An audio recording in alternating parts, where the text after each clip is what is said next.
பாரத நாடு பழம்பெரும் நாடு, நீரதன் புதல்வர் இந்நினைவகற்றாதீர் என்று கூறினார் பாரதியார். ஆம், நம் பெருமைமிகு பாரத நாட்டில் எத்தனையோ மகான்கள் வாழ்ந்து மக்கள் அனைவருக்கும் நல்வழிப்படுத்தி சேவைகள் செய்து இன்றும் என்றும் நம் உள்ளங்களிலும் இல்லங்களிலும் பேச்சிலும் மூச்சிலும் வாழ்ந்து கொண்டுதான் இருக்கிறார்கள். ஆம், நீங்கள் நினைப்பது சரி. அப்படிப்பட்ட ஒருவரைத்தான் இந்த நிகழ்ச்சியில் பார்க்க இருக்கிறோம். அவர் நம் அனைவரின் இதயத்தில் என்றும் இருப்பவர் பகவான் ஸ்ரீ சத்ய சாய் பாபா அவர்கள். ஓம் ஸ்ரீ சாய்ராம். நான் உங்கள் Sathya, former principal of CBSE senior secondary school, motivational speaker, stress management specialist. Bhagavan பாபாவை பற்றி எத்தனையோ பேர் கூறியிருக்கிறார்கள். இது எனது சிறு முயற்சி. ஏதேனும் தவறு இருந்தால் அனைவரும் மன்னிக்கவும்.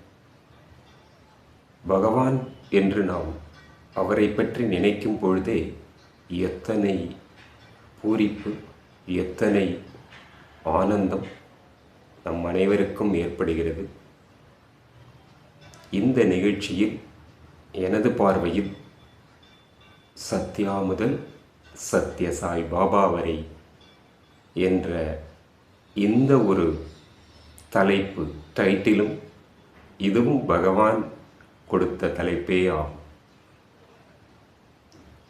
உங்கள் அனைவருக்கும் நிச்சயமாக இந்த நிகழ்ச்சி பிடித்திருக்கும் என்று நம்புகிறோம்.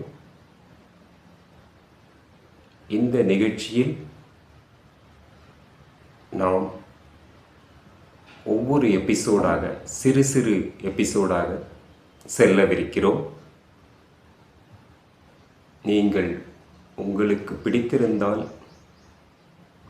நமது விங்ஸ் ஆஃப் ஸ்மைல் யூடியூப் சேனலை சப்ஸ்கிரைப் செய்யவும். அப்பொழுதுதான் இங்கே நாங்கள் தரும் நிகழ்ச்சிகள் உங்களை சென்றடையும். ஓம் ஸ்ரீ சாய்ராம். உங்களை அடுத்த எபிசோடில் சந்திக்கிறேன்.